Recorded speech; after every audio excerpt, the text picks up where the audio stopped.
Welcome everyone, welcome to integrity career academy.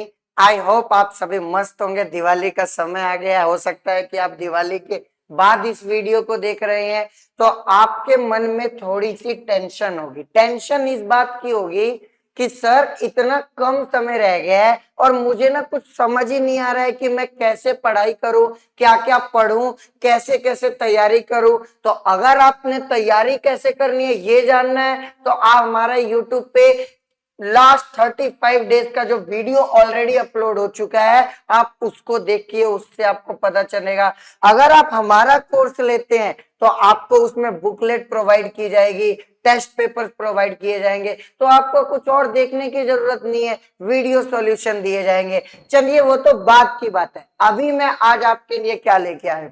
आज आपके लिए मैं कुछ मोस्ट एक्सपेक्टेड क्वेश्चन लेकर आया हूं। सर मोस्ट एक्सपेक्टेड क्यों कह रहे हो? क्योंकि इन्हीं में से कुछ क्वेश्चन आपको रियल एग्जाम में भी दिखेंगे। तो ये सारे चैप्टर्स को मिला के कुछ मोस्ट वेटेड क्वेश्चन लेके आए हैं आपके सामने, जो आज आप और हम मिलकर सॉल्व करेंगे। तो मुझे पूरी उम्मीद है कि आप इस वीडियो को देखते समय हर एक चीज को ध्यान से सुनेंगे और कुछ नया मिला उसे नोट जरूर करिएगा, तभी आप रिवाइज कर पाएंगे। तो चलिए वीडियो को स्टार्ट करते हैं आज के हमारे पहले क्वेश्चन के साथ। और हमारा पहला क्वेश्चन है, एक मिनट, हमारा पहला क्वेश्चन है, in which of the following pair of compound the molecular mass is same. कह रहा है चारों ऑप्शन में से किसमें दोनों मॉलिक्यूल का मास सेम है। आओ निकालते हैं। सोडियम का मास होता है 23, ऑक्सीजन का मास होता है 16, हाइड्रोजन का मास होता है 1, तो टोटल कितना आया 40। NaOH का मास आ गया 40। MgO का निकाले, मैग्नीशियम का मास होता है 24 और ऑक्सीजन का मास होता है 16, तो टोटल कितना आ गया 40। अरे ये तो पहला ही ऑप्शन आंसर हो गया, MgO और NaOH। आओ और फिर भी देख लो, NaOH का तो निकाल लिया 40, MgCl2 का निकाल लेते हैं। एक Mg का 24, एक क्लोरीन का 35.5 होता है, तो दो क्लोरीन का कितना हो जाएगा 71, और 71 और 24 95, इन दोनों का तो अलग अलग आ गया, ये ऑप्शन हो नहीं सकता। इधर देखो, MgO का निकाल चुके हैं 40, कैल्शियम हाइड्रोक्साइड का निकाल लेते हैं। कैल्शियम का खुद का ही मास 40 होता है, एक ऑक्सीजन का 16, तो दो ऑक्सीजन का 32, एक हाइड्रोजन का 1, तो दो हाइड्रोजन का 2। इसको अगर सॉल्व करें तो 2 2 4 और 4 और 3 7, 74 आएगा। ये दोनों भी अलग अलग। MgO का तो 40 आ चुका है, AlCl3 का भी देख लो। एल्यूमिनियम का मास होता है 27, एक क्लोरीन का 35.5 होता है, तो तीन क्लोरीन का कितना हो जाएगा 35.5, 35.5, 35.5, तीन क्लोरीन 5, 15 और एक 16 और 9 और एक 10, 106.5, 106.5। अब इन दोनों को जोड़ेंगे अगर हम तो कितना आएगा 0.5 का 0.5, 6 और 7 13 और 2 और 1 3, 133.5 आएगा। ये तो मैच ही नहीं किया, एक ही ऑप्शन करेक्ट है। मैंने आपके सामने इसलिए सॉल्व किया ताकि आपको बाकी एटम का मास याद हो सके। समझ आ रहा है? चलिए आगे देखिए, select the odd radical. Odd radical जो सबसे अलग हो। अब देखो ध्यान से सुनना मेरी बात, रेडिकल दो तरह के होते हैं। रेडिकल दो तरह के होते हैं, एक होता है एसिडिक रेडिकल और एक होता है बेसिक रेडिकल। एसिडिक रेडिकल का मतलब होता है नेगेटिव चार्ज और बेसिक रेडिकल का मतलब होता है पॉजिटिव चार्ज। जो नॉन मेटल होते हैं वो एसिडिक रेडिकल बनाते हैं और जो मेटल्स होते हैं वो बेसिक रेडिकल बनाते हैं। पहले तो आपको देखो इतना पता होना चाहिए था। तो मैग्नीशियम मेटल है तो कैसा रेडिकल बनाएगा बेसिक, निकल मेटल है तो कैसा रेडिकल बनाएगा बेसिक, मैंगनीज मेटल है तो कैसा रेडिकल बनाएगा बेसिक। लेकिन सल्फाइड तो सल्फर होता है और सल्फर तो हमारा नॉन मेटल है, तो नॉन मेटल कैसा रेडिकल बनाएगा एसिडिक। तो क्या इससे हमें ऑड रेडिकल पता चल गया? बिल्कुल सही जवाब ऑप्शन नंबर डी कि सल्फाइड हमारा आएगा क्योंकि वो एसिडिक रेडिकल है। समझ आ रहा है? चलिए आगे बढ़ते हैं। Next, select the proper pair of solution in which basic salts are formed after the chemical reaction. chemical reaction के बाद basic salt कब बनेगा? दो केस में देखो, बेसिक सॉल्ट दो केस में बनता है। एक तो हमारा बेस जो हो वो स्ट्रॉन्ग हो, और दूसरा हमारा जो बेस हो वो कॉन्संट्रेटेड हो। कॉन्संट्रेटेड का मतलब होता है उसमें पानी मिक्स ना किया गया हो, तो ही स्ट्रॉन्ग बेस बनता है। आइए चेक करके, पहला ऑप्शन है डाइल्यूट एसिड और डाइल्यूट बेस। डाइल्यूट एसिड का मतलब उसमें पानी मिलाया गया है और बेस भी डाइल्यूट। अब दोनों ही डाइल्यूट हैं तो दोनों कमजोर हैं, तो सॉल्ट तो न्यूट्रल बनेगा, इसका मतलब ये नहीं आएगा, हमें बेसिक सॉल्ट बनाना है। यहां पे देखो, एसिड भी कॉन्सेंट्रेटेड मतलब एसिड भी ज्यादा स्ट्रॉन्ग, बेस भी कॉन्सेंट्रेटेड मतलब बेस भी ज्यादा स्ट्रॉन्ग। अगर दोनों स्ट्रॉन्ग हो गए तब तो न्यूट्रल सॉल्ट बनेगा, ये भी आंसर नहीं आ सकता। थर्ड देखो, डाइल्यूट एसिड मतलब कमजोर एसिड एंड कंसंट्रेटेड बेस मतलब कि स्ट्रॉन्ग बेस। अगर एसिड कमजोर और बेस स्ट्रॉन्ग तो सॉल्ट तो बेसिक ही बनेगा ना, तो ये करेक्ट है। फोर्थ वाला देखो, एसिड स्ट्रॉन्ग और बेस वीक, तो ये नहीं आ सकता, हमें तो बेसिक सॉल्ट चाहिए। Option number C is the correct option. अच्छा, जिन बच्चों को ये नहीं समझ आ रहा सॉल्ट क्यों बनेगा, क्योंकि ये न्यूट्रलाइजेशन रिएक्शन है एसिड और बेस की, और उसमें सॉल्ट बनता है। समझ आ रहा है क्या? Third option. नेक्स्ट देखो, the letter N A indicate, N A किसको रिप्रेजेंट करता है? तो प्यारे बच्चों, एन का मतलब होता है नंबर और ए का मतलब होता है एवोगैड्रोस नंबर। एवोगैड्रो नाम के साइंटिस्ट ने एक नंबर दिया है, कौन सा? 6.022 इंटू 10 के पावर 23, जिसको मोल भी कहा जाता है। ये नंबर एवोगैड्रो नाम के साइंटिस्ट ने दिया है, इसीलिए इसको एन ए लिखते हैं। एन भी कैपिटल, ए भी कैपिटल, क्योंकि ए स्मॉल कर देंगे तो सोडियम बन जाएगा कि नहीं, पर सोडियम थोड़ी बनाना हमें, इसीलिए एन ए आएगा। क्या मेरी बात क्लियर है? यस और नो? अगले क्वेश्चन पे बढ़ते। इजी क्वेश्चन है यार ये, पर एक्सपेक्टेड क्वेश्चन है, ये मत भूलना।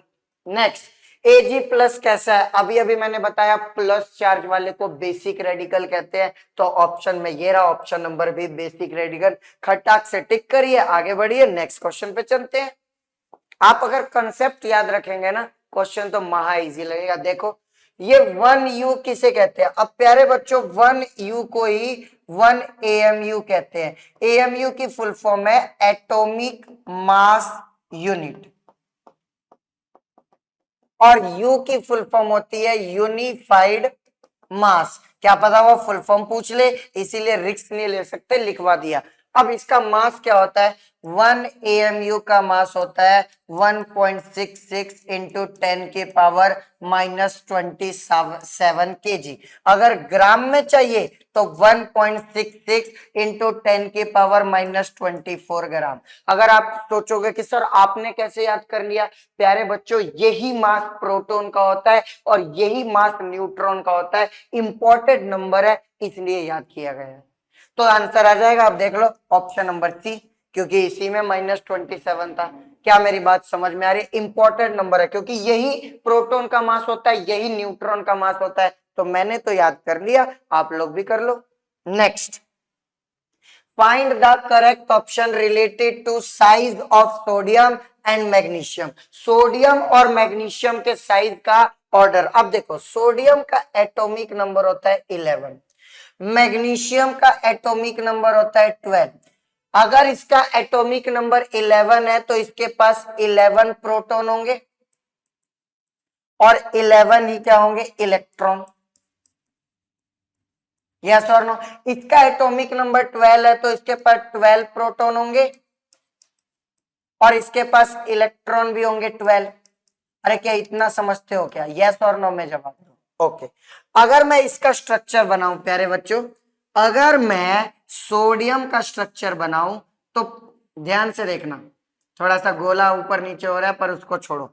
अगर मैं सोडियम का स्ट्रक्चर बनाऊं तो 11 इलेक्ट्रॉन में से पहले गोले में 2, दूसरे गोले में 8, तीसरे गोले में एक ही बचेगा ना, क्योंकि 11 इलेक्ट्रॉन पहले गोले में, 2 दूसरे में, 8 तीसरे में, 1। अगर मैं मैग्नी अरे माफ करना अगर मैं सेम ऐसा स्ट्रक्चर, एक गोला, दूसरा गोला, तीसरा गोला, इस बार थोड़ा ढंग का बना है। अगर मैं सेम यही स्ट्रक्चर मैग्नीशियम के लिए बनाऊं तो पहले गोले में 2, दूसरे गोले में 8 और तीसरे गोले में 2, ऐसा बनेगा कि नहीं? क्या इतना समझते हो कि इसका आएगा पहले गोले में 2, दूसरे गोले में 8, तीसरे गोले में 2। अब सोच के देखो, न्यूक्लियस के अंदर है 11 प्रोटॉन और इसके न्यूक्लियस में है 12 प्रोटॉन। अब 11 प्लस का चार्ज ज्यादा खींचेगा तीसरे गोले को या 12 प्लस का चार्ज ज्यादा खींचेगा? सोच के देखो। तो आप कहोगे सर 12 प्लस का चार्ज ज्यादा खींचेगा। अगर 12 प्लस का चार्ज ज्यादा खींच रहा है तो क्या उसका साइज कम हो जाएगा? तो कोई पूछे सोडियम और मैग्नीशियम में किसका साइज बड़ा है? ऑब्वियसली सोडियम का साइज बड़ा है। अब चलो एक शॉर्ट ट्रिक बताता हूं। अब बार बार थोड़ी तुम कहोगे कि सर इतना कौन देखेगा। तो प्यारे बच्चों, आपको इतना तो लिखना आ सकता है ना कि पहले गोले में, दूसरे गोले में, तीसरे गोले में अगर तीनों के पास सेम नंबर ऑफ शेल है, देखो 1 2 3 शेल, 1 2 3 शेल, अगर तीनों के पास सेम नंबर ऑफ शेल है तो जिसका एटॉमिक नंबर कम उसका साइज ज्यादा।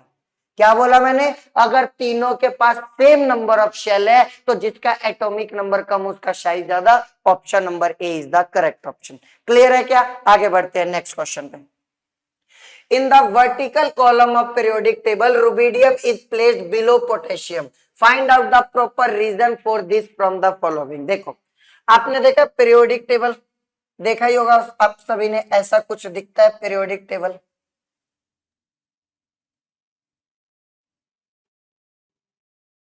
एक सेकेंड, यहाँ पे थोड़ी सी गड़बड़ हुई है, बस करो।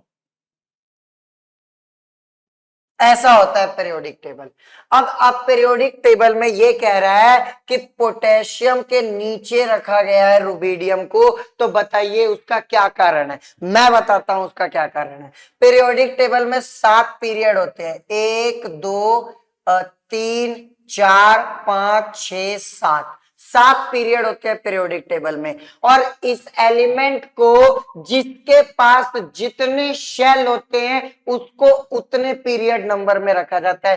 के पास, ध्यान से देखना, एक मिनट, के 4 नंबर पे आता है। के का चेक करो, एटॉमिक नंबर 19, 2 8 8 1। के पास 4 गोले हैं और जो रुबिडियम है ना, रुबिडियम के पास 5 गोले हैं। रुबिडियम का एटॉमिक नंबर होता है 37, उसके पास टोटल 5 गोले हैं, 5 शेल है उसके पास। कितने शेल है? 5 शेल है उसके पास। तो जिसके पास नंबर ऑफ ऑर्बिट ज्यादा उसको नीचे रखेंगे ना, यही आंसर होगा। ये कह रहे हैं size of atom depend upon number of proton, गलत। Size of atom depend upon number of electron, गलत। Size of atom depend upon number of orbit, कि किसके पास कितना गोला है। जिसके पास ज्यादा गोला है वो नीचे रखा जाता है। लास्ट कह रहा है size of an atom depend upon number of neutron, गलत। एक ही ऑप्शन सही है जो ऑर्बिट की बात कर रहा है और यही हमारा करेक्ट आंसर आएगा। समझ आ रहा है? Select the correct relation between quantity of solute. अच्छा, इसमें अगर आप जानना चाहो कि कितने गोले हैं तो मुझे थोड़ा सा लिखना पड़ेगा। उसको कैसे लिखना पड़ेगा? रुबिडियम का इलेक्ट्रॉनिक कॉन्फ़िगरेशन होता है 1s2 2s2 2p6 3s2 3p6 4s2 3d10 4p6 5s1, ये होता है। तो देखो, पहले गोले में कितने इलेक्ट्रॉन? 2, दूसरे गोले में कितने? 8, 2 ये रे 6, तीसरे गोले में कितने? 6 और 2 8 और 10 18, चौथे गोले में कितने? 2 और 6 8, और पांचवे गोले में एक। अब देखो आपको थोड़ा डाउट होगा कि सर ऐसा क्यों कर रहे हो, लेकिन एनर्जी के बेस पे इलेक्ट्रॉन भरा जाता है, मैं यहाँ पे वो चीज समझा नहीं सकता, पर देखो ये होगा उसका रुबिडियम का, अगर आपको जानना हो तो ऐसा होगा। नेक्स्ट देखो, क्वांटिटी ऑफ सॉल्यूट और सॉल्वेंट की बात करें, अब इसमें अभी क्या बताऊं मैं, इसमें सॉल्यूट तो हमेशा ही कम होगा, सॉल्वेंट ज्यादा होगा, ऑप्शन नंबर ए आएगा, सॉल्यूट कम सॉल्वेंट ज्यादा। इसने दोनों को बराबर कर दिया, गलत, इसने सॉल्यूट को ज्यादा गलत, ये कह रहा है सॉल्यूशन और सॉल्यूट बराबर, गलत, एक ही ऑप्शन करेक्ट है। नेक्स्ट देखिए, name the gas evolve in the given chemical reaction. अब देखो एक तो उसने मेटल और एसिड लिया है, आपको पता होना चाहिए मेटल जब भी एसिड से रिएक्शन करता है हाइड्रोजन गैस देता है, या तो आपको ऐसे पता होना चाहिए, या फिर उसने दूसरा हिंट दिया पॉप साउंड प्रोड्यूस कर रहा है और पॉप साउंड हाइड्रोजन गैस ही देता है। दोनों हिंट इस बात को साबित करते हैं कि जो गैस रिलीज होगी वो हाइड्रोजन गैस होगी। क्लियर है क्या? Next, identify the odd one, odd one identify करना है। आओ देखो, CH3COOH, इसे एसिटिक एसिड कहते हैं जो कि एक वीक एसिड है। HCl हमारा स्ट्रॉन्ग एसिड है, H2SO4 हमारा स्ट्रॉन्ग एसिड है, HNO3 नाइट्रिक एसिड हमारा स्ट्रॉन्ग एसिड है। तो तीन स्ट्रॉन्ग एसिड है, एक वीक एसिड है, तो ऑप्शन नंबर ए आ जाएगा। इसको दूसरे तरीके से सोचा जा सकता था कि ये तीनों हमारे इनऑर्गेनिक एसिड है, इनऑर्गेनिक एसिड जो कि हमें मिनरल से मिलते हैं, और ये हमारा ऑर्गेनिक एसिड है, एसिटिक एसिड, इसीलिए ये भी ऐसे भी सोचा जा सकता है। कैसे भी सोचो ऑप्शन नंबर ए ही आएगा। Next, Which of the following is an electrolyte when mixed with water? किसको जब आप पानी में मिलाओगे तो वो इलेक्ट्रोलाइट बनाएगा। इलेक्ट्रोलाइट का मतलब होता है जो इलेक्ट्रिसिटी को कंडक्ट कर पाए। आओ देखते हैं, शुगर C12H22O11, अगर मैं इसको पानी में मिला भी दूंगा तो ये नॉन इलेक्ट्रोलाइट बनाएगा। सर क्यों, ऐसा क्यों, आपने क्यों कहा नॉन इलेक्ट्रोलाइट? क्योंकि ना ये एक बैड कंडक्टर होता है इलेक्ट्रिसिटी का, पानी में डालने के बाद भी ये इलेक्ट्रोलाइट नहीं बनाएगा, नॉन इलेक्ट्रोलाइट। समझ आया क्या? ओके, यूरिया, यूरिया का फॉर्मूला होता है क्या कर रहा हूं, NH2 C double bond O NH2, urea. अगर मैं इसको वाटर में डालूंगा तो भी ये नॉन इलेक्ट्रोलाइट बनाएगा। क्यों? क्योंकि अगेन यूरिया बैड कंडक्टर होता है इलेक्ट्रिसिटी का, तो नॉन इलेक्ट्रोलाइट बनेगा। अगर मैं ग्लूकोज की बात करूं C6H12O6, अगर इसको मैं वाटर में डालूंगा तो ये भी नॉन इलेक्ट्रोलाइट बनाएगा, क्योंकि अगेन ग्लूकोज भी बैड कंडक्टर होता है इलेक्ट्रिसिटी का। लेकिन अगर मैं सॉल्ट की बात करूं तो सॉल्ट NaCl, और NaCl को वाटर में डालेंगे तो ये Na+ और Cl- में टूट के ये बना देगा इलेक्ट्रोलाइट, और इलेक्ट्रोलाइट गुड कंडक्टर होते हैं, इसीलिए ऑप्शन नंबर डी आ जाएगा।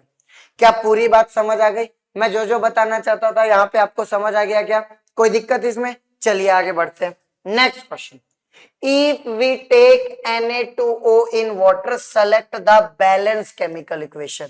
बैलेंस केमिकल इक्वेशन सेलेक्ट करनी है, आओ फटाक से कर लेते हैं। यहां देखो 2Na बराबर है, एक ऑक्सीजन, एक और एक, दो ऑक्सीजन दो ऑक्सीजन बराबर है, दो हाइड्रोजन दो हाइड्रोजन, ये बैलेंस रिएक्शन है, पूरी तरह से बैलेंस्ड है। अब देखो दूसरा वाला, 2Na दो ऑक्सीजन और एक तीन ऑक्सीजन, यहां तो चार ऑक्सीजन है, इसीलिए ये बैलेंस नहीं है। यहां देखो 2Na एक और एक, दो ऑक्सीजन एक ही ऑक्सीजन है, ये भी बैलेंस नहीं है। यहां देखो 2Na, ये एक ही Na है, ये भी बैलेंस नहीं है। तो बैलेंस एक ही ऑप्शन नंबर ए था, तो हमारा आ जाएगा option number A is correct option. Clear है क्या? चलिए next question, Who invent artificial radioactive element from given below? Henry becquerel, Ernest Rutherford, madam Curie, या Frederick Curie and Irene Curie? ये स्टेट बोर्ड में लिखा हुआ है Frederick Joliot Curie, Irene Joliot Curie, दोनों ने मिलके आर्टिफिशियल रेडियो एक्टिविटी डिस्कवर की थी, जिसके लिए इन दोनों को नोबेल प्राइज भी दिया गया है। तो ऑप्शन नंबर डी आएगा इसका, आर्टिफिशियल रेडियो एक्टिव एलिमेंट। ये क्लियर है क्या? Next, how many gram of H2SO4 contain इतना। अब देखो मॉलिक्यूल देके मास पूछ रहा है, तो मैं पहले मॉलिक्यूल से मोल निकाल लेता हूं। फॉर्मूला क्या होता है मोल निकालने का? मोल निकालने का फॉर्मूला होता है number of molecule divided by Avogadro number. ये फॉर्मूला होता है मोल निकालने का। और निकाल लेते हैं। नंबर ऑफ मॉलिक्यूल कितना है? 1.5055 इंटू 10 की पावर 23। एवोगैड्रो नंबर कितना है? 6.022 इंटू 10 की पावर 23। 23 से 23 कट गया, 15 और 6 कितना आएगा? ये 3 की टेबल पे 3 2 जा 6, 3 5 जा 15, 5/20, 5/20 1/4 मोल आया। 1/4 मोल आया, लेकिन आंसर ने मोल नहीं पूछा, मास पूछा है। तो मोल का सेकंड फॉर्मूला लगाना पड़ेगा। मोल का सेकंड फॉर्मूला होता है गिवन मास अपॉन में मोलर मास। ये फॉर्मूला होता है। मोल अभी अभी हमने निकाला 1/4, पुट कर दो 1/4। गिवन मास हमें निकालना है तो x मान लिया। मोलर मास H2SO4 का कितना होता है कैलकुलेट करना पड़ेगा। एक हाइड्रोजन का 1 तो 2 हाइड्रोजन का 2। सल्फर का मास होता है 32। एक ऑक्सीजन का 16 तो 4 ऑक्सीजन का 64, टोटल हो जाएगा 98। तो मोलर मास 98। तो x की वैल्यू क्या आ जाएगी? 1/4 से मल्टीप्लाई करेंगे 98 से, ये इन चारों ऑप्शन में से आ जाएगा 24.5 gram. Option number A is the correct option. समझ आ रहा है क्या? बहुत सिंपल क्वेश्चन था। मॉलिक्यूल वाला फॉर्मूला लगा के मोल निकालना था और फिर मास वाला फॉर्मूला लगा के मास निकालना था। बात क्लियर है? चलिए आगे बढ़ते हैं। Next, who invented Teflon? Teflon जानते हो?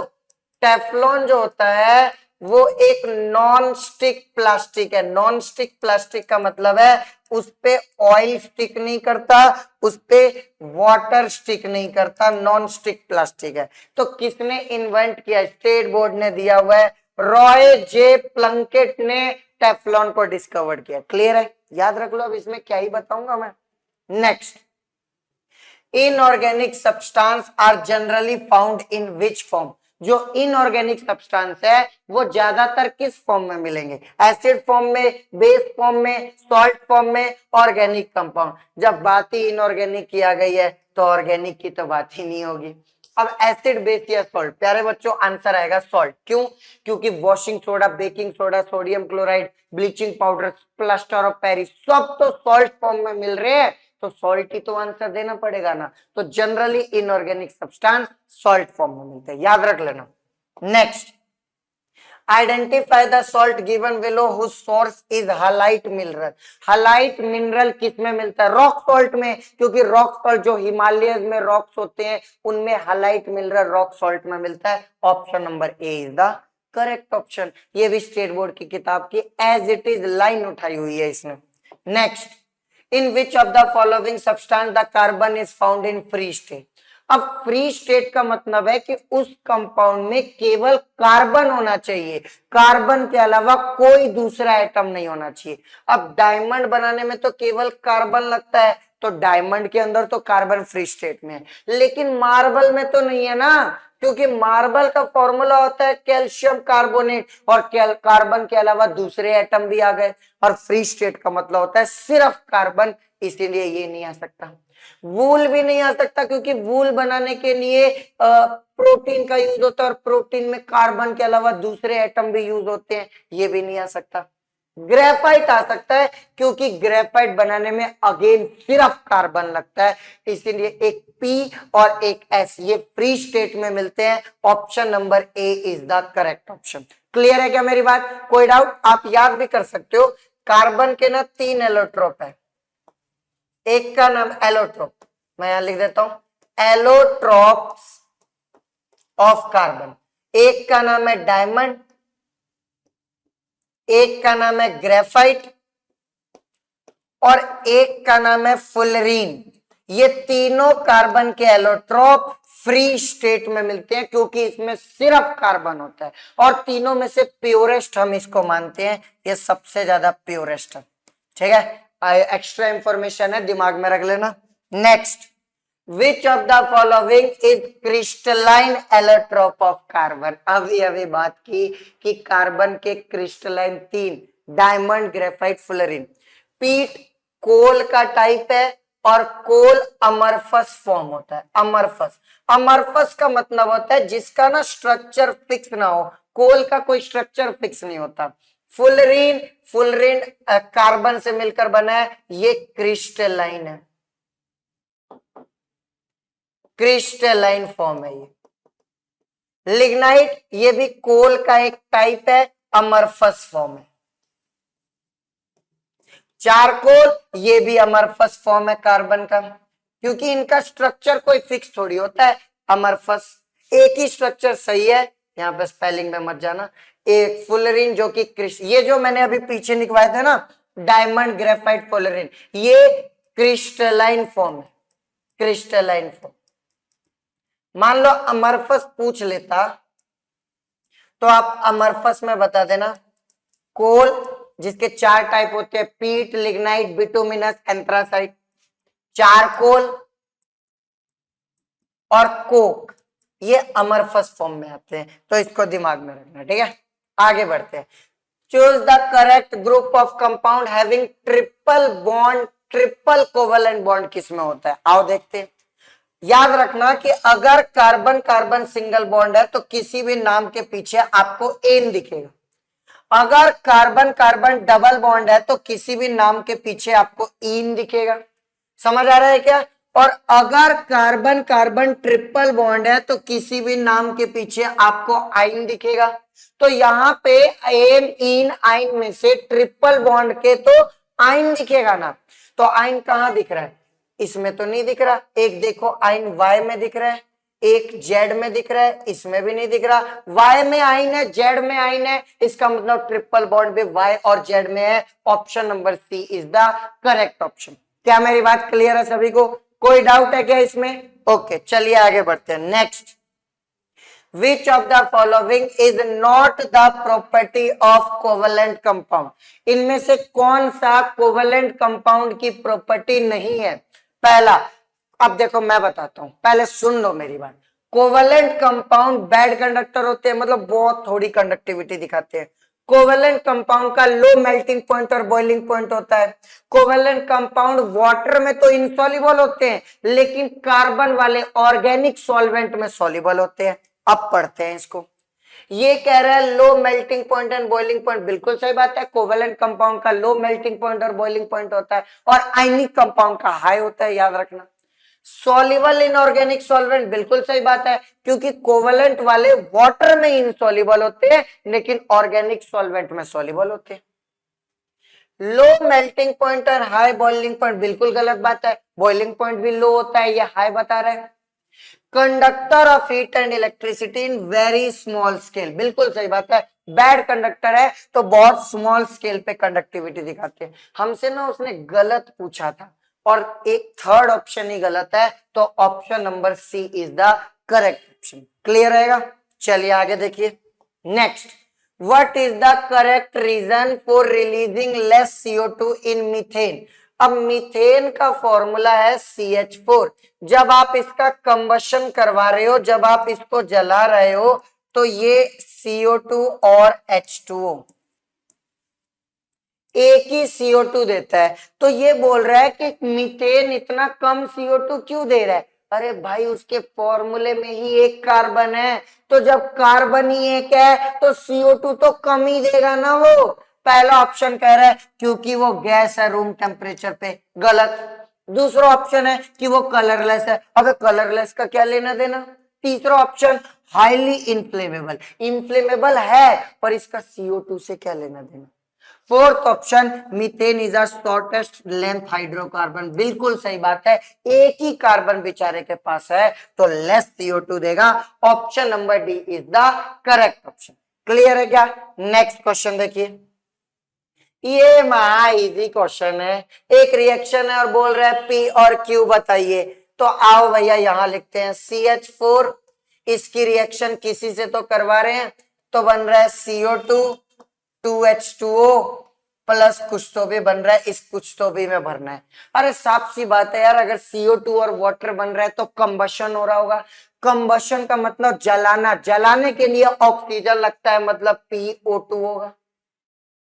और जब भी हम जलाते हैं तो CO2 और वाटर के अलावा क्या बनता है, हीट रिलीज होती है।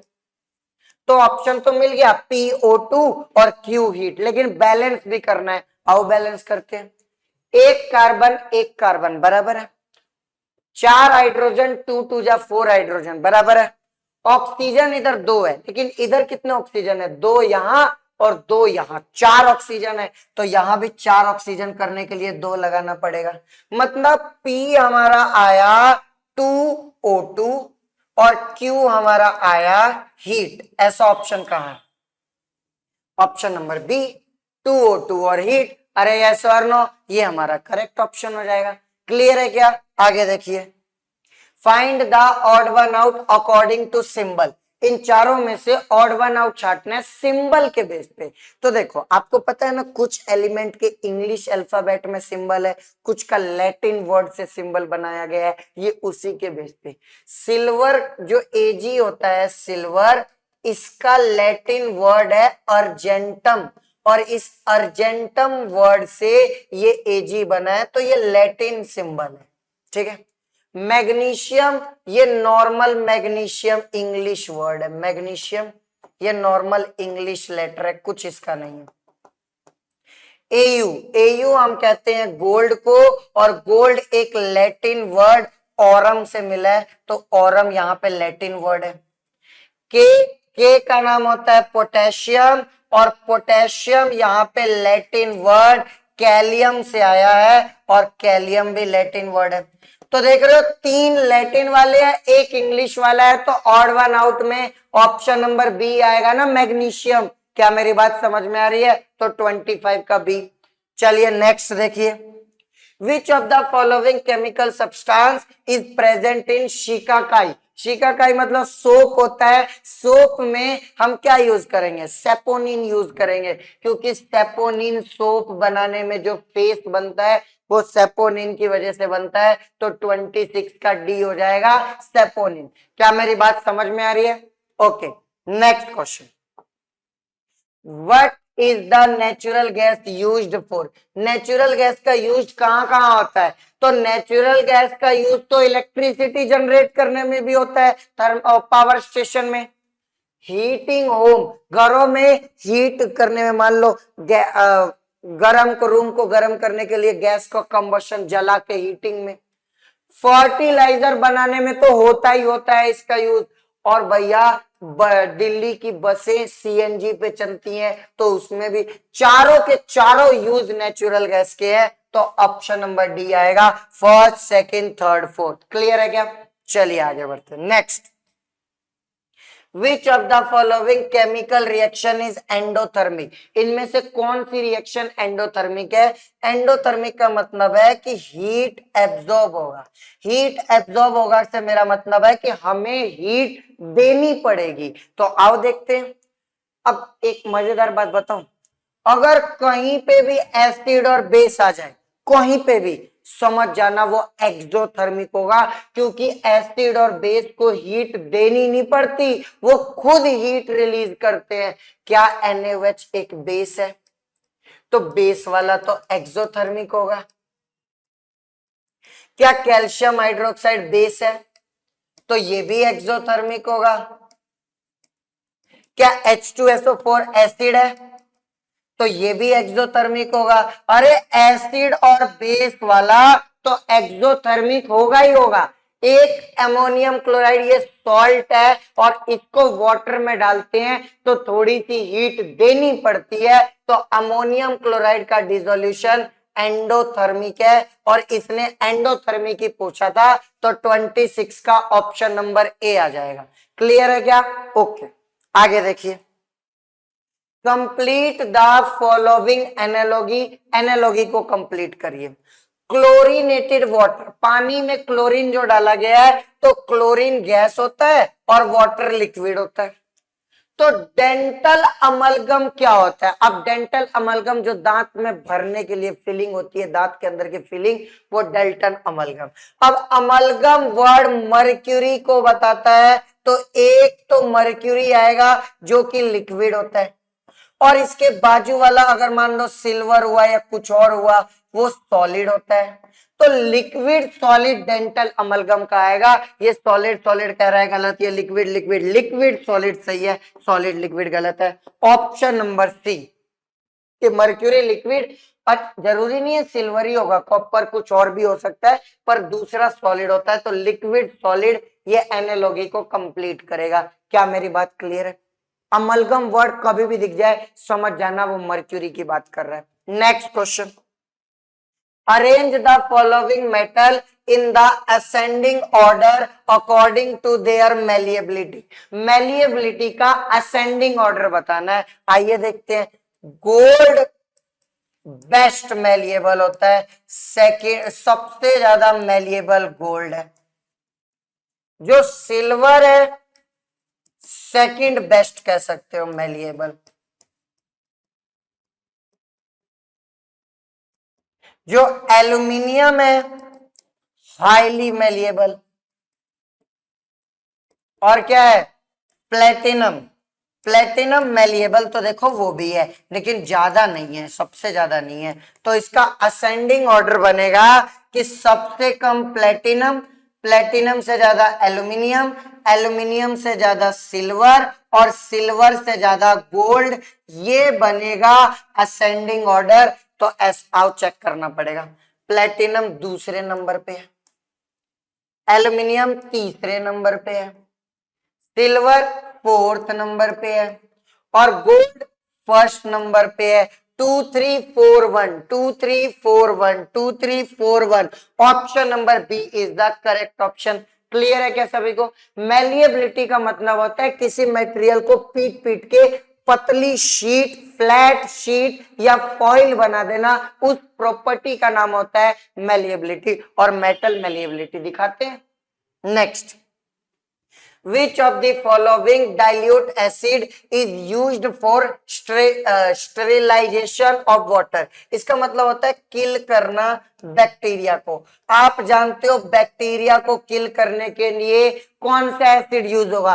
क्लोरीन से रिलेटेड एसिड यूज होगा। इसमें क्लोरीन नहीं है, इसमें क्लोरीन नहीं है, इसमें क्लोरीन नहीं है। इसका नाम होता है हाइपोक्लोरस एसिड, और हाइपोक्लोरस एसिड यूज होगा स्टेरिलाइजेशन ऑफ वाटर। याद रखना, अगर इसकी जगह ऑप्शन HCl भी होता ना, तो भी मैं HCl ही टिक करता। क्यों? क्लोरीन से रिलेटेड वही तो बैक्टीरिया को किल करेगा। तो ऑप्शन नंबर सी आएगा, hypochlorous acid. Next, which of the following are not ionic compound? अब ध्यान से सुनना मेरी बात। आयोनिक कंपाउंड जो होता है ना, आयोनिक कंपाउंड, वो मेटल एंड नॉन मेटल के बीच बनता है। आयनिक कंपाउंड मेटल और नॉन मेटल के बीच बनता है।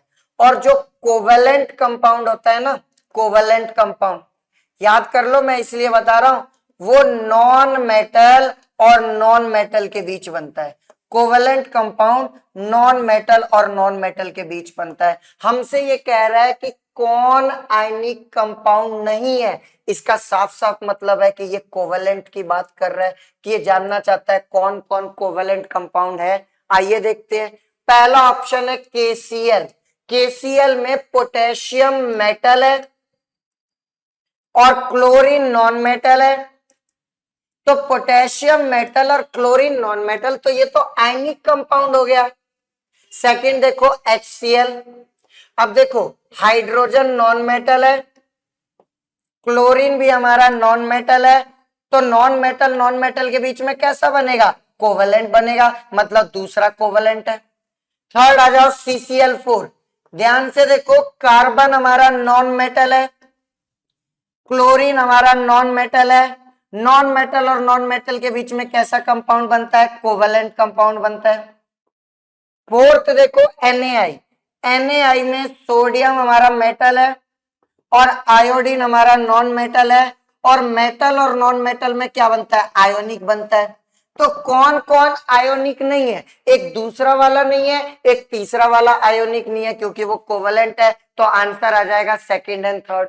क्या मेरी बात समझ पा रहे हो? बहुत इजी क्वेश्चन है, समझाने के लिए इतना सॉल्व किया मैंने। आगे बढ़ते हैं नेक्स्ट। हमें ना ट्रू स्टेटमेंट बतानी है, सही स्टेटमेंट बतानी है। आओ पढ़ते हैं। पहला है thermosetting plastic can be removed. Removed का मतलब होता है उसको मेल्ट करके दोबारा नए नए शेप में कन्वर्ट करना। तो देखो प्लास्टिक दो तरह के होते हैं, हीट के बेसिस पे कि कौन हीट को कैसे हैंडल करता है। प्लास्टिक दो तरह के होते हैं, एक का नाम है थर्मोप्लास्टिक और दूसरे वाले का नाम है थर्मोसेटिंग प्लास्टिक। दो तरह के प्लास्टिक है, थर्मोप्लास्टिक और थर्मोसेटिंग प्लास्टिक। इसको आप बार बार रिमोल्ड कर सकते हो, मतलब कि मेल्ट करके नए नए शेप जितनी बार देना चाहो दे सकते हो। लेकिन थर्मोसेटिंग को एक ही बार मोल्ड होगा, मोल्ड ओनली वंस। एक बार आपने शेप दे दिया तो बार बार आप शेप नहीं दे सकते। लेकिन पहला तो कह रहा है थर्मोसेटिंग कैन बी रिमूव्ड, मतलब पहला हो गया फॉल्स, गलत हो गया। सेकंड, पॉलीथीन इज थर्मोप्लास्टिक, बिल्कुल सही बात है। प्यारे बच्चों इसके एग्जांपल में आप दो याद करिए, बेकेलाइट और मेलामाइन। ये दो आप याद करिए, बेकेलाइट और मेलामाइन, जो थर्मोसेटिंग प्लास्टिक है। इसके अलावा कोई भी नाम आ जाए वो थर्मोप्लास्टिक होगा। तो यहाँ पे पॉलीइथाइलिन नाम आ गया तो वो थर्मोप्लास्टिक, सही बात है।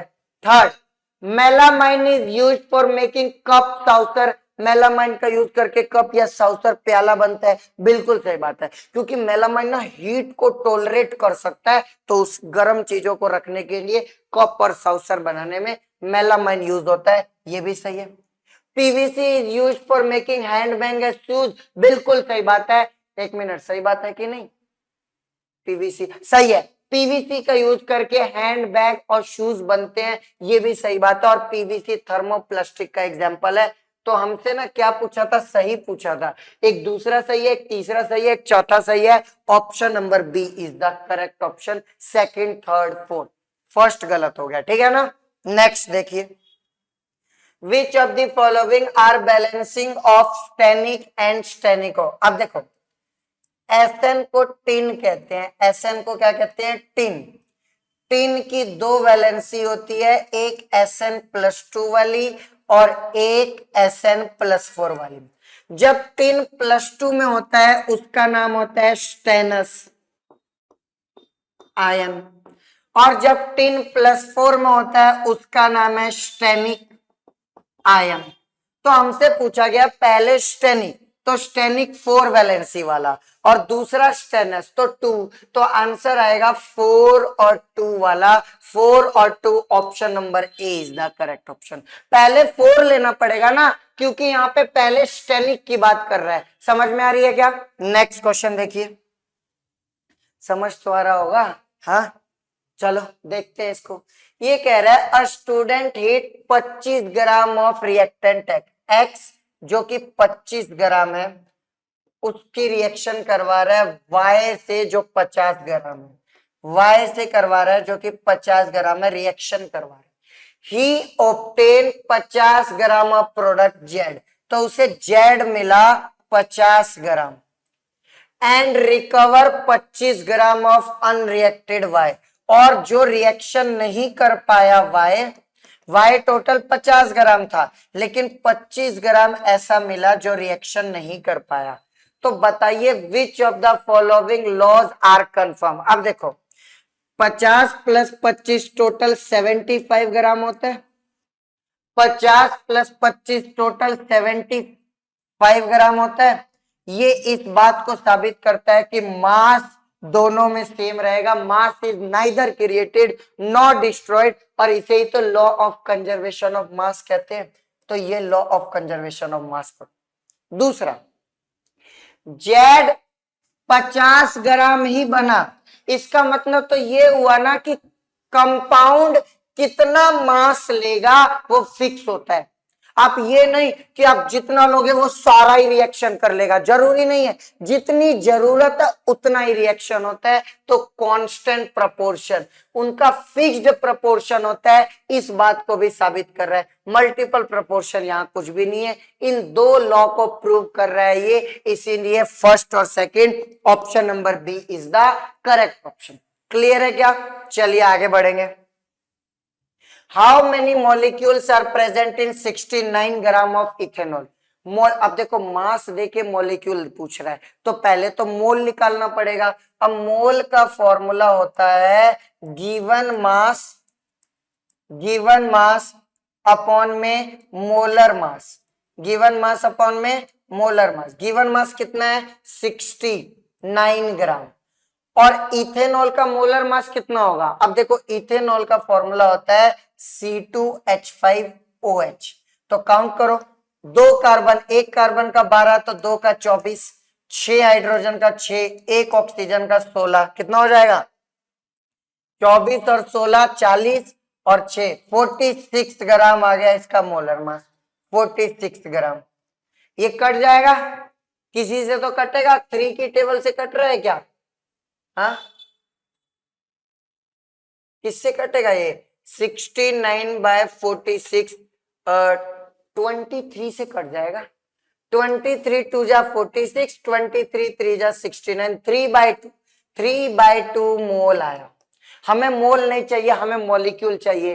तो मोल का सेकंड फॉर्मूला होता है number of molecule divided by 6.022 into 10⁻23। मुझे निकालना है नंबर ऑफ मॉलिक्यूल। तो नंबर ऑफ मॉलिक्यूल निकालने के लिए मैं मोल को इस एवोगैड्रो नंबर से मल्टीप्लाई तो करूंगा, और मोल कितना है? 3/2, तो मोल की जगह पुट कर दिया 3/2। एवोगैड्रो नंबर है 6.022 इंटू 10⁻23। तो ये 3 पे कट गया, और 3 3 जा 9, 9 point something something into 10⁻23 molecules हमारा आंसर हो जाएगा। ढूंढ लो ऑप्शन, एक ही ऑप्शन है, that is our correct option. Clear है क्या? पूरा सॉल्व नहीं किया, डायरेक्ट आंसर मैच कर रहा है। तो पहले हमने मोल निकाला, फिर मॉलिक्यूल आया, ठीक है। नेक्स्ट क्वेश्चन देखिए प्यारे बच्चों, ये क्वेश्चन तो महा इजी है यार। The formula of sulphate of element M is, एक फॉर्मूला दिया हुआ है सल्फेट का, ये फॉर्मूला है M के सल्फेट का। तो कह रहा है उसी M के नाइट्राइड का फॉर्मूला बताइए। अब नाइट्राइड का फॉर्मूला क्या मतलब है? M नाइट्रोजन से फॉर्मूला पूछ रहा है, तो M की वैलेंसी पता होनी चाहिए, क्योंकि नाइट्रोजन की वैलेंसी तो हमें पता है 3। अब तुम्हें नहीं लगता कि ये जो M के नीचे 2 है वो यहां से आया होगा, और ये सल्फेट के नीचे 3 है वो यहां से आया हुआ, क्योंकि क्रॉस मल्टीप्लाई होता है फॉर्मूला बनाने के लिए। तो M की वैलेंसी पता चल गई कि 3 होगी, तो यहां से M की वैलेंसी भी 3, दोनों की वैलेंसी सेम है, कट जाएगा। तो क्रॉस मल्टीप्लाई करवाने पर M एक बार, N भी एक बार, तो फॉर्मूला बनेगा Mn, और Mn ऑप्शन नंबर सी है। क्लियर है क्या सभी को Mn? तो ये आ जाएगा answer. Next, which of the following pair of compounds have same molecular mass? ये सवाल रिपीट हो गया है, सबसे पहला क्वेश्चन यही था कि NaOH का मास भी 40 आया था, MgO का भी मास 40 आया था, तो 38 का ऑप्शन नंबर ए, ठीक है। Next, which of the following is a try acidic base? अब ट्राई एसिडिक बेस का मतलब है जो 3OH माइनस आयंस रिलीज करेगा, उसे ट्राई एसिडिक बेस कहते हैं। आओ चेक करते हैं। कैल्शियम हाइड्रोक्साइड का फॉर्मूला होता है CaOH की ट्वाइस। अब जब इसके पास 2 ही OH है, तो ये तो 2 ही OH रिलीज करेगा, मतलब पहला ऑप्शन नहीं आ सकता। अमोनियम हाइड्रोक्साइड का फॉर्मूला होता है NH4OH, इसके पास तो एक ही OH है, तो ये 3 OH कैसे देगा? ये भी नहीं आ सकता। स्टेनिक हाइड्रोक्साइड होता है SnOH की 4। अब ये 4 OH तो है, पर ये एम्फोटेरिक नेचर का होता है, ये बेस नहीं होता, ये एम्फोटेरिक होता है, इसलिए नहीं आएगा। और वैसे भी 4 है इसके पास। फेरिक हाइड्रोक्साइड है FeOH की थ्राइस, इसके पास 3 OH है तो ये 3 OH दे सकता है। तो फेरिक हाइड्रोक्साइड हमारा ट्राई एसिडिक बेस है। Option number D is the correct option. Clear है क्या सभी को? नेक्स्ट क्वेश्चन देखिए, how many grams of KOH need to be added into water to prepare 150 ml 2 molar solution. कह रहा है कि कितना ग्राम KOH ऐड करूं कि 150 ml 2 मोलर सॉल्यूशन बने। मोलर मतलब मोलैरिटी, तो मोलैरिटी का फॉर्मूला होता है मोल्स अपॉन वॉल्यूम, और अगर वॉल्यूम ml में है तो ऊपर 1000। मोलैरिटी कितनी दी हुई है? 2, तो मोलैरिटी की जगह पुट कर दिया 2। मोल्स हमें दिया हुआ नहीं है तो मोल्स हम निकालेंगे। वॉल्यूम कितना दिया है? 150 और ऊपर है 1000। एक जीरो से एक जीरो कट गया तो मोल कितना आएगा? ये 15 2 से मल्टीप्लाई होगा, 2 इंटू 15, और ये 100 नीचे आएगा तो 30 अपॉन 100.3 मोल आएगा। लेकिन हमें मोल नहीं चाहिए, हमें तो मास चाहिए ग्राम में। तो मोल का मास वाला फॉर्मूला क्या होता है? गिवन मास अपॉन में मोलर मास, यही फॉर्मूला होता है। मोल कितना आया? 0.3 मोल। मास हमें निकालना है, x मान लिया। मोलर मास कितना होता है KOH का? तो देखो K का मास होता है 39, ऑक्सीजन का मास होता है 16 और हाइड्रोजन का 1, तो 40 और 16 56। तो 56 को 0.3 से मल्टीप्लाई कर दो, तो अगर मैं 0.3 से 56 को मल्टीप्लाई करूं तो 5 3 जा 15 और 6 3 जा 18, 16.8 ग्राम आंसर आ जाएगा। That is option number B. देख रहे हो, पहले मोलैरिटी के फॉर्मूले से मैंने मोल्स निकाल लिया, और मोल से मास निकालना तो मुझे आता ही है, तो मैंने मोल से मास निकाल लिया। क्लियर है क्या? नेक्स्ट देखिए, if pH value of solution is increase. कह रहा है अगर pH वैल्यू जो पहले 2 थी उससे बढ़ा के मैंने pH वैल्यू 5 कर दिया, तो बताइए H प्लस की कॉन्सेंट्रेशन पे क्या फर्क पड़ेगा? अगर pH वैल्यू 2 थी तो कॉन्सेंट्रेशन होती है 10 की पावर -2। अगर pH वैल्यू 5 है तो कॉन्सेंट्रेशन होगी 10 की पावर -5। तो कॉन्सेंट्रेशन तो डिक्रीज हो रहा है ना, क्योंकि माइनस में जितना वैल्यू ज्यादा वो उतना कम, तो कॉन्सेंट्रेशन डिक्रीज हुआ। और कितना डिक्रीज हुआ? पहले 2 था अब 5, 1000 गुना डिक्रीज हुआ। यस और नो? तो आंसर आ जाएगा इंक्रीज वाला तो वैसे ही गलत, डिक्रीज 3 टाइम, 1000 टाइम डिक्रीज हो गया। यहां से साफ साफ पता चल रहा है, तो 41 का ऑप्शन नंबर डी आएगा। क्या मेरी बात समझ आ रहा है? दिमाग में रखना, जितना पीएच उतनी ही पावर में कंसंट्रेशन। चलिए आगे बढ़ते हैं। 3 बीकर्स PQ&R, 3 बीकर है। ये बीकर ए जिसका नाम P है, ये बीकर 2 जिसका नाम Q है, ये बीकर R। बीकर नहीं है, हाँ मतलब बीकर थोड़ा बड़ा होता है, मैंने टेस्ट ट्यूब ले लिया, कोई बात नहीं। कह रहा है पहले वाले में जिंक सल्फेट है। पहले वाले में क्या है?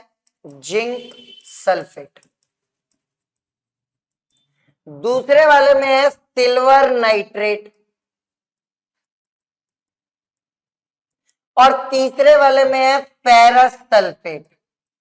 ठीक है, अब हमें कह रहा है कि if small piece of copper are added to each beaker, यहां भी कॉपर डाल दिया, यहां भी कॉपर डाल दिया, यहां भी कॉपर डाल दिया, then in which beaker blue colour will be appear. Blue colour किस में दिखेगा?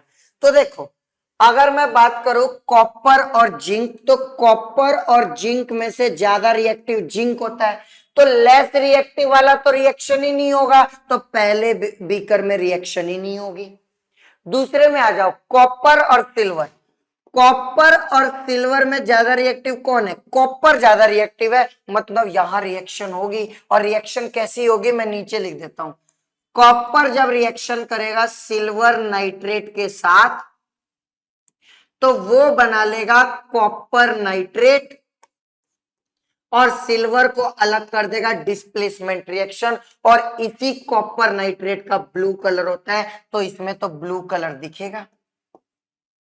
आर वाला देखो, कॉपर और Fe में से ज्यादा रिएक्टिव कौन है? Fe ज्यादा रिएक्टिव है, कॉपर लेस रिएक्टिव है, तो रिएक्शन ही नहीं होगी यहाँ पे। तो एक ही बीकर क्यू में रिएक्शन होगी और ब्लू कलर आएगा, तो option number B is the correct option.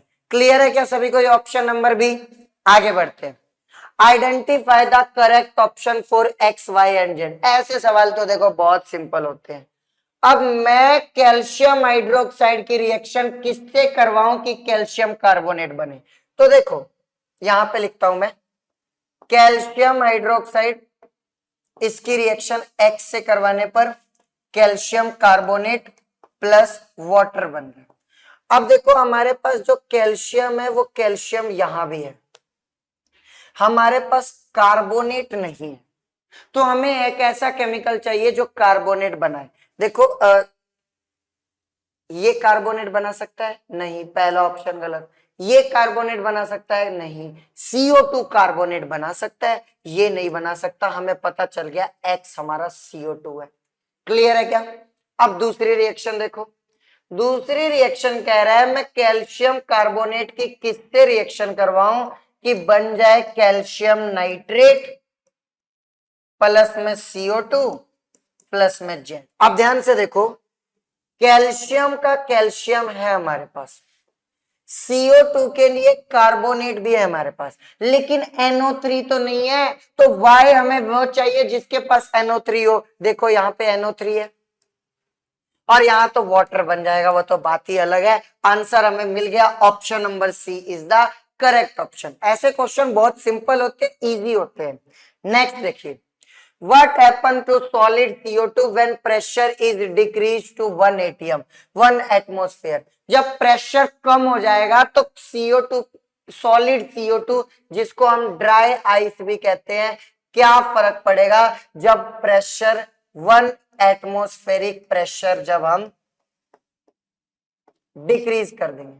सोच के देखो आप, ड्राई आइस एक सब्लिमेबल सब्सटेंस है जो सॉलिड से सीधा गैस बनता है। अब जब पहले प्रेशर ज्यादा था तो वो सॉलिड फॉर्म में था, आपने जैसे ही उसका प्रेशर कम कर दिया वो सॉलिड से डायरेक्ट गैस बनेगा। क्यों? क्योंकि वो सब्लिमेटिव सब्सटेंस है, तो वो डायरेक्ट गैस बनाएगा। पहला ऑप्शन कह रहा है it get converted into liquid state, गलत। दूसरा ऑप्शन कह रहा है it get converted into gaseous state directly, बिल्कुल सही बात है। तीसरा ऑप्शन है first it get converted into liquid then into gas, गलत। फोर्थ कह रहा है ये सॉलिड में ही रहेगा, महागलत। एक ही ऑप्शन सही है कि वो सब्लिमेबल है तो गैस में जाएगा, 44 का बी आएगा। क्लियर है क्या? आगे देखिए, how many pentagons and hexagon of carbon atom are arrange in molecule of fullerene? अब देखो ये जो C16 फुलरिन है ना, इसमें 32 रिंग्स होती हैं। कितनी रिंग्स? 32। इन 32 में से 12 रिंग्स जो होती हैं वो होती हैं पेंटागोनल, और बची हुई 20 रिंग्स जो होती हैं वो होती हैं हेक्सागोनल।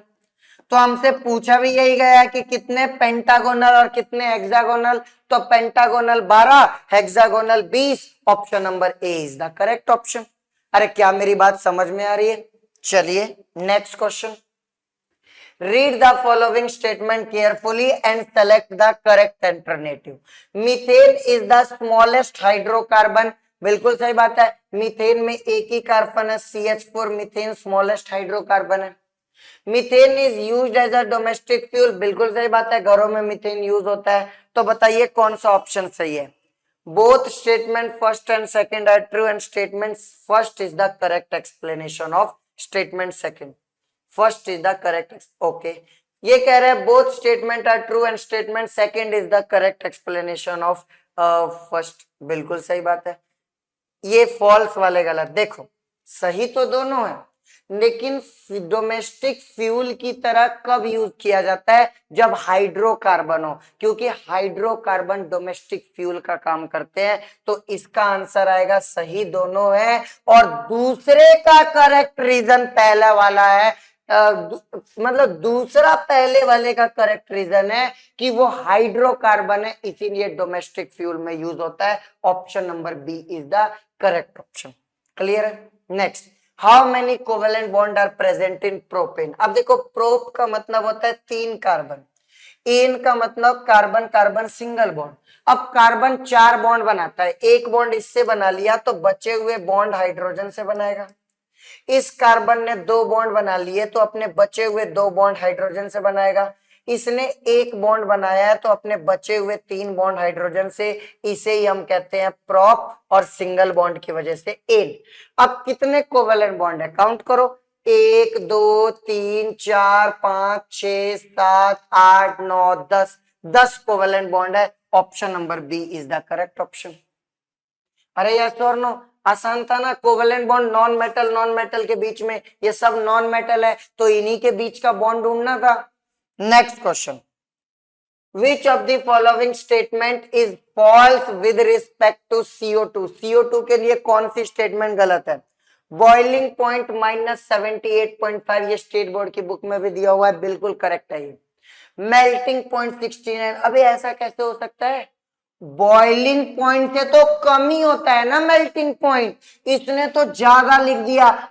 क्यों? क्योंकि माइनस में जो जितना छोटा होता है वो उतना ज्यादा माना जाता है। ये बॉइलिंग पॉइंट से ज्यादा बता रहा है मेल्टिंग पॉइंट को, ऐसा तो पॉसिबल ही नहीं है। दूसरा गलत, कलरलेस तो होता ही है। और डेंसिटी उसकी ये करेक्ट है, गलत पूछा था एक ही, क्योंकि ना उसकी डेंसिटी होती है 1.5 समथिंग ग्राम पर सेंटीमीटर क्यूब। अब उसको केजी और मीटर क्यूब में बदलोगे तो ऑलमोस्ट 1562 आता है, ये सही है।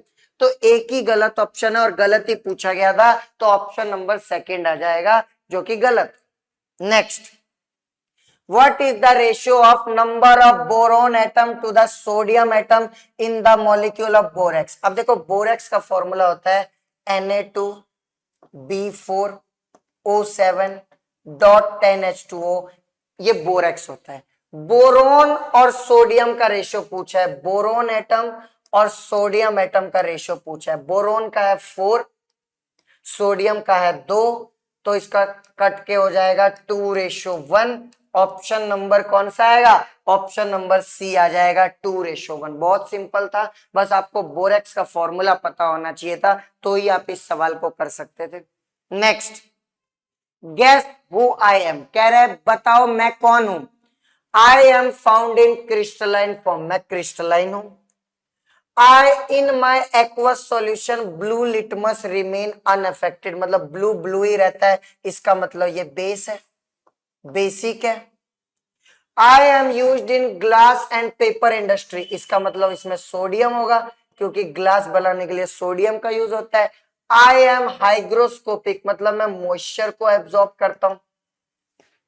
तो ये सारी क्वालिटी स्टेट बोर्ड ने प्रॉपर्टीज में लिखी हुई है। वॉशिंग सोडा, वॉशिंग सोडा का फॉर्मूला होता है सोडियम कार्बोनेट .10H2O, और ये सारी प्रॉपर्टी वॉशिंग सोडा से मैच करती है, तो ऑप्शन नंबर बी आ जाएगा 50 का वॉशिंग सोडा। क्लियर है क्या सभी को? आगे देखिए। ओके, इस एनालॉगी को कंप्लीट करना है। Krypton 85 HID lamp high intensity lamp में यूज होता है, तो इरिडियम 192 का यूज कहां होता है? ट्यूमर को डिटेक्ट करने में नहीं, हाइपरथायरॉयडिज्म उसमें तो आयोडीन यूज होता है नहीं, बोन कैंसर के ट्रीटमेंट में उसमें स्ट्रोंशियम यूज होता है नहीं, रेडियोग्राफी कैमरा में यूज होता है। क्यों? सुनो मेरी बात, मान लो एक मेटल दे दिया जाए तुम्हें, बाहर से देखने में लग रहा है कि बिल्कुल सही है, लेकिन ऐसा हो सकता है कि अंदर में कहीं से खोखला हो, तो इस खोखली जगह को कहते हैं वॉइड। वॉइड का पता लगाने के लिए इरिडियम 192 रेडियोग्राफी कैमरा में यूज होता है। Option number D is the correct option. Clear है क्या सभी को? आगे देखिए, करेक्ट ऑप्शन बताइए रिलेटेड टू सिंटरिंग प्रोसेस। अब सिंटरिंग प्रोसेस क्या होता है, जिसमें ना जो भी केमिकल्स होते हैं उनको हाई टेम्परेचर पे उनके अंदर अदर केमिकल मिक्स करके एडवांस्ड सिरेमिक बनाया जाता है। और एडवांस सिरेमिक बनाने के प्रोसेस का नाम होता है सिंटरिंग प्रोसेस। तो ऑप्शन नंबर डी आ जाएगा, एडवांस सिरेमिक। ठीक है, next, when electricity is passed through saturated brine, which of the following product are option? Saturated brine solution, brine solution का मतलब होता है नमक वाला पानी। मतलब जब मैं NaCl और वाटर इसकी करवाऊंगा इलेक्ट्रोलिसिस, तो ये बोल रहा है कौन कौन से प्रोडक्ट मिलेंगे। इस रिएक्शन को कहा जाता है क्लोर अल्कली प्रोसेस। क्यों? क्योंकि यहां पे एक अल्कली बनता है जिसका नाम है NaOH। क्लोर नाम इसलिए पड़ा क्योंकि क्लोरीन गैस बनेगा और साथ में हाइड्रोजन गैस बनता है। इस रिएक्शन को क्लोर अल्कली प्रोसेस कहते हैं। स्टेट बोर्ड में मेंशन है ये रिएक्शन। तो ऐसा ऑप्शन ढूंढो, option number C is the correct option. Clear है क्या? Next, two element P and Q। Okay, एक एलिमेंट P है, एक एलिमेंट Q है, belong to same period. Okay, ये सेम पीरियोडिक टेबल में सेम पीरियड में है। ये ग्रुप नंबर 1 में है, ये ग्रुप नंबर 2 में है। ओके, तो करेक्ट स्टेटमेंट बताइए। P is less reactive than P। गलत। पीरियोडिक टेबल में सेम पीरियड में रिएक्टिविटी का कोई ट्रेंड नहीं होता है, ये गलत हो गया। Okay, correct option, atomic size of P is greater than Q। बिल्कुल सही बात है प्यारे बच्चों। लेफ्ट से राइट जाने में अक्रॉस पीरियड, ये सेम पीरियड है ना, सेम पीरियड में लेफ्ट से राइट जाने पर साइज डिक्रीज होता है। तो P और P से Q में लेफ्ट से राइट जाने पर साइज डिक्रीज होगा, तो P का साइज ज्यादा होगा। सेकंड ऑप्शन भी यही कह रहा है, तो सही है। दोनों नॉन मेटल होंगे, गलत। ग्रुप 1 और ग्रुप 2 के एलिमेंट दोनों भी मेटल होते हैं। ये कह रहा है P is metal, Q is non metal, again गलत। दोनों मेटल है, एक ही ऑप्शन सही है और वो करेक्ट ऑप्शन आएगा, ऑप्शन नंबर बी। एक और बात बताऊं, P और Q में ज्यादा रिएक्टिव वैसे ग्रुप 1 वाले होते हैं, लेकिन इसने P को लेस रिएक्टिव कह दिया, इसलिए ये गलत हो गया। ऑप्शन नंबर बी आएगा। Next, Which of the following are not example of homogeneous? कौन homogeneous का एग्जाम्पल नहीं है? मतलब वो हेट्रोजीनियस जानना चाहता है। अगर वो होमोजीनियस नहीं जानना चाहता तो वो हेट्रोजीनियस जानना चाहता है। ब्रास एक एलॉय है और एलॉय होमोजीनियस होते हैं, तो ये तो नहीं आएगा। बटर मिल्क हेट्रोजीनियस होता है क्योंकि उसमें कंस्टिट्यूएंट चारों तरफ बराबर नहीं होते। डस्ट फ्री एयर होमोजीनियस होती है।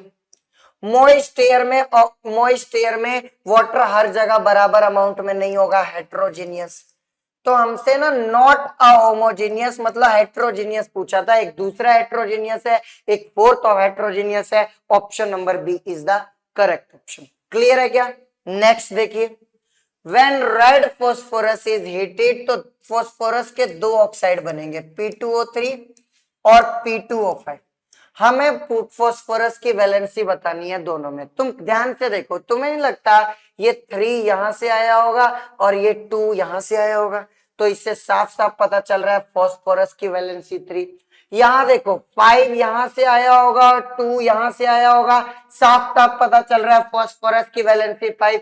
तो पहले वाले की 3, दूसरे वाले की 5, 3, 5। Option number D is the correct option. Clear है क्या? ऐसे सवाल देखो बहुत पूछ रहे हैं। Next, identify tetra atomic molecule. Tetra atomic molecule मतलब 4 एटम होने चाहिए। अब क्लोरीन तो Cl2 होती है, इसमें तो 2 ही एटम्स हैं। कार्बन डाइऑक्साइड CO2, इसमें तो टोटल 3 एटम्स हैं। सल्फर होता है S8 तो पॉली एटॉमिक है, इसमें तो बहुत ज्यादा एटम है, पॉली एटॉमिक। फर्स्ट, अरे अंडरलाइन गलती से हो गया, P4 में 4 एटम है तो यही टेट्रा एटॉमिक होता है, तो इसका ऑप्शन नंबर डी आ जाएगा। क्लियर है क्या? चलिए आगे बढ़ते हैं next. If a compound mx, एक कंपाउंड है mx जिसमें m है फेरस, और हम सब जानते हैं फेरस बुलाया जाता है Fe+2 को, और x है सल्फाइड, और हम जानते हैं कि सल्फाइड सल्फर को बुलाया जाता है जिसकी वैलेंसी -2 हो। तो ये कह रहा है mx का फॉर्मूला बताइए। आओ बता देते हैं। m फेरस है, सल्फाइड s है, फेरस की भी वैलेंसी 2, सल्फाइड की भी वैलेंसी 2, 2 1 जा 2 कट गए, क्रॉस मल्टीप्लाई करने पर Fe भी एक बार S भी एक बार, तो फॉर्मूला बनेगा FeS। Option number D is the correct option. Clear है क्या ये? चलिए आगे बढ़ते हैं। Next question, which of the following pair of element represent molar ratio 1:1? इनका ना किसका मोलर रेशियो 1:1 है, निकालना पड़ेगा। 10 ग्राम कैल्शियम, मैं ना बार बार कौन सा फॉर्मूला यूज करूंगा, यही वाला यूज करूंगा, इसीलिए एक बार लिख रहा हूं, गिवन मास अपॉन में मोलर मास, ये फॉर्मूला बार बार यूज होगा। तो आओ चेक करते हैं।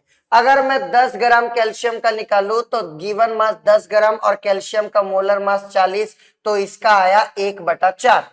अगर मैं मैग्नीशियम के लिए निकालू तो मैग्नीशियम का गिवन मास 12 और मोलर मास 24, ये आया 1/2।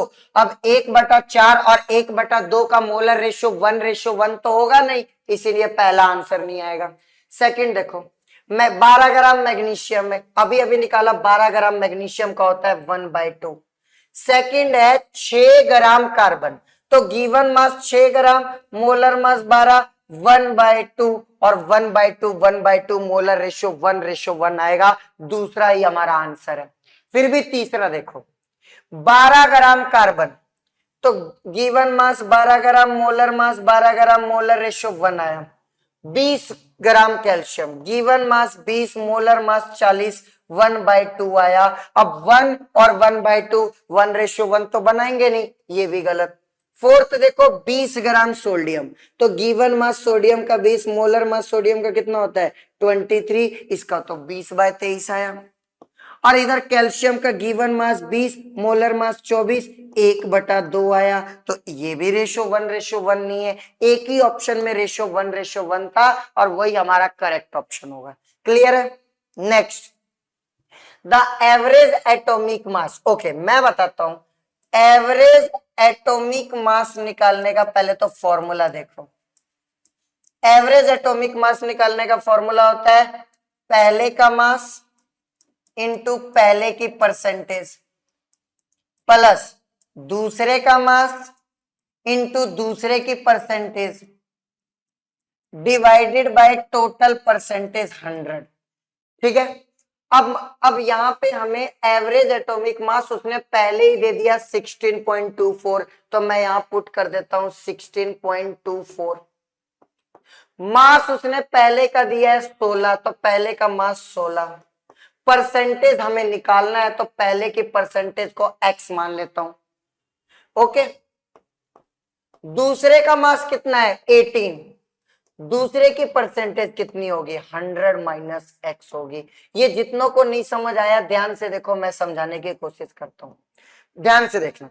मान लो x और y दोनों को मिला के 100% है और मैंने कह दिया कि x 30% है, तो y का कैसे निकालते आप? 100 में से 30 माइनस करके 70 बताते।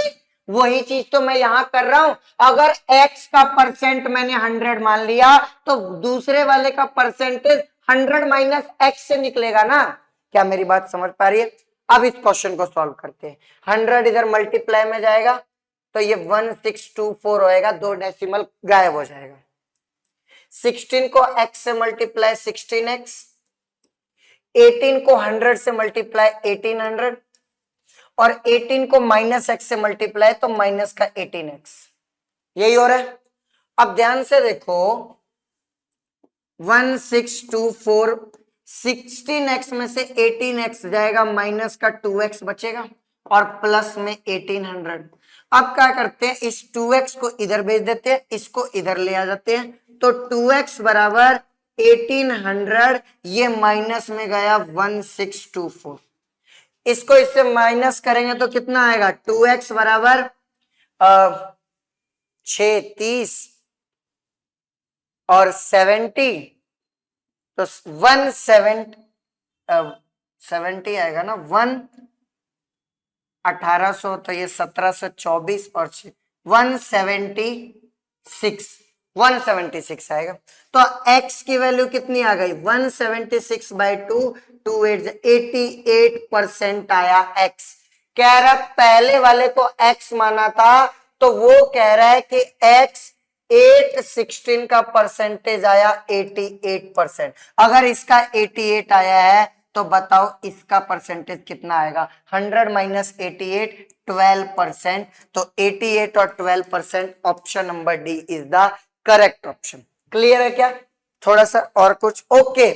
तो थैंक यू सो मच। यहाँ पे हमने केमिस्ट्री के मोस्ट एक्सपेक्टेड क्वेश्चन को देख लिया है। आई होप आपके मैंने पढ़ाई में थोड़े से वैल्यू ऐड किया। अगर वैल्यू ऐड किया है तो प्लीज कमेंट में जरूर बताइएगा। वीडियो कैसा लगा आपको, कोर्स ज्वाइन किया है कि नहीं, आप जल्दी से ज्वाइन कर लीजिए। बहुत सारे बच्चे ऑलरेडी ज्वाइन कर चुके हैं। अगर आप मिस कर देंगे तो शायद कुछ एग्जाम की प्रिपरेशन उतनी अच्छे से ना हो पाएगी आपकी। तो चलिए आज की क्लास को यही समाप्त करते हैं। पढ़ते रहिए, आपकी प्रिपरेशन के लिए आपको ऑल द बेस्ट।